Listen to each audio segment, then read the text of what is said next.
sistem di BGN berarti tidak ketat dan membiarkan dapur-dapur yang sebetulnya tidak memenuhi SLAS diizinkan.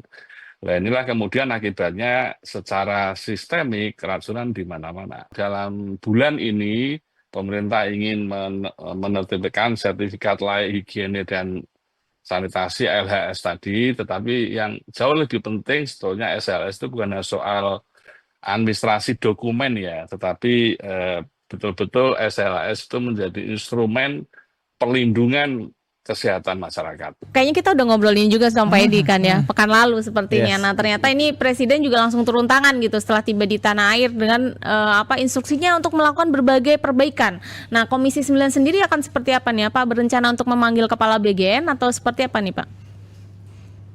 Pertama, saya memang respon cepat Pak Presiden ya, karena ini program champion beliau, dan saya kira benar itu kalau yang lalu Pak Presiden mendorong jumlah SPPG itu segera berdiri di Indonesia untuk mencapai target 82 juta dalam setahun, yang tadi berhasil kan butuh waktu 11 tahun kan, ini setahun tapi targetnya 82 juta.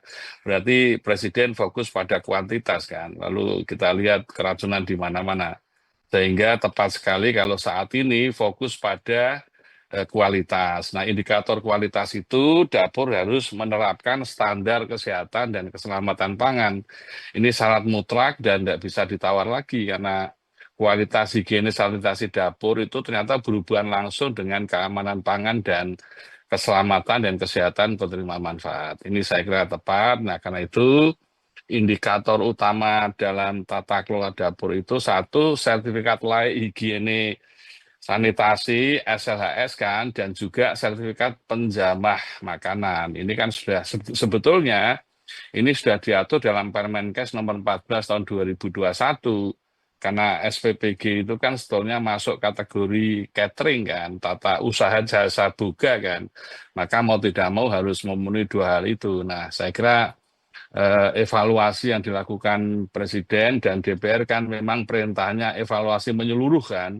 Berarti yang kita evaluasi pada tata kelola policy dan kebijakan, lalu tata kelola di level SPPG. Ini saya kira hal yang penting. Maka tepat sekali kalau dalam bulan ini pemerintah ingin menertibkan sertifikat layak higiene dan sanitasi LHS tadi, tetapi yang jauh lebih penting sebetulnya SLS itu bukan hanya soal administrasi dokumen ya, tetapi betul-betul SLAS itu menjadi instrumen perlindungan kesehatan masyarakat. Ini yang perlu digarisbawahi. Kalau hanya sekedar di atas kertas sertifikat tapi tidak ada implikasi terhadap perlindungan kesehatan masyarakat, nanti juga hasilnya akan tidak bermakna itu. Kemarin 25 September sih KSP menyampaikan kalau dari 8.583 itu hanya 34 yang punya sertifikat higienis begitu. Nah, ditambah lagi juga tadi kemarin diskusi rapat dari pemerintah untuk menggencarkan lagi untuk sertifikat layak higienis. Itu artinya sebenarnya kan ini apakah memang sulit mendapatkan sertifikat itu atau sebenarnya gimana Pak? Atau memang malas aja nih SPPG dapur-dapur ini menerapkan itu atau mendapatkan membuat sertifikat itu, atau mungkin juga karena tidak ada pengawasan jadi ya udah ngapain sih ada sertifikat ya, sampai akhirnya mungkin dugaannya keracunan dengan jumlah ribuan korban ini Pak Edi. Yang disampaikan oleh KSP hanya 34 itu terkonfirmasi di lapangan. Jadi sebetulnya kan BGN ini sebelum dapur operasional harusnya dia melakukan pengawasan yang ketat kan. Nah, sebelum diizinkan. Nah, ternyata BGN tidak melakukan pengawasan yang ketat kepada setiap SPPG yang ketika diizinkan untuk operasional, SLHS ini tidak dipenuhi. Artinya kalau SLHS tidak penuhi di lapangan, kan berarti tidak ada penjaminan mutu SPPG yang akan operasional. Dan itu dampaknya ya keracunan pasti kan. Anda bisa bayangkan, Ya, semua sudah mengevaluasi kan bagaimana kondisi sarana prasarana yang dipersiapkan oleh para mitra yayasan atau investor. Itu kan ada yayasan yang punya kapital kuat, ada yang nggak punya kapital minimal, dan tentu yang punya kapital minimal dia nggak bisa menyediakan sarana yang memenuhi syarat. Yang kedua juga SPP-nya muda-muda, ligisnya muda-muda. Lalu 47 karyawan yang ada di dapur itu diambil dari lingkungan sekitar yang dulu saya pernah menanyakan kepada BGN syaratnya apa? Syaratnya yang penting orang sehat dan mau bekerja untuk pemberdayaan masyarakat sekitar dapur.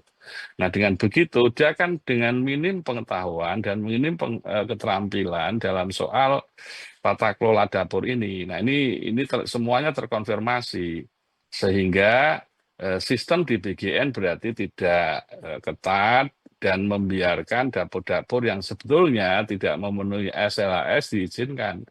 Nah inilah kemudian akibatnya secara sistemik keracunan di mana-mana. Nah, saya kira ya, itu sebagai evaluasi ya, maka ke depan Komisi 9 akan betul-betul memperketat lagi bahwa setiap dapur harus memenuhi SLAS dan setiap orang yang ada di dalam dapur paling tidak memiliki sertifikat penjamah makanan seperti yang sudah diatur dalam Permenkes 14 2021.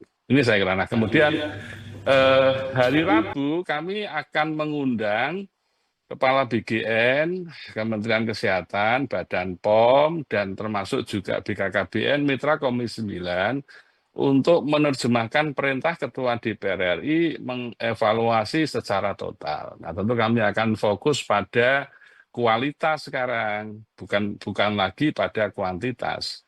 Kita mengejar kuantitas, tapi nanti kalau keracunan ada di mana-mana, nanti marwah Pak Presiden yang dipertaruhkan. Oleh karena itu ya kami harus support Pak Presiden, ini niat luhur, niat baik untuk memenuhi hak anak-anak memperoleh gizi yang baik, tetapi kami juga imbang antara jumlah dan kualitas dari setiap dapur yang akan operasional.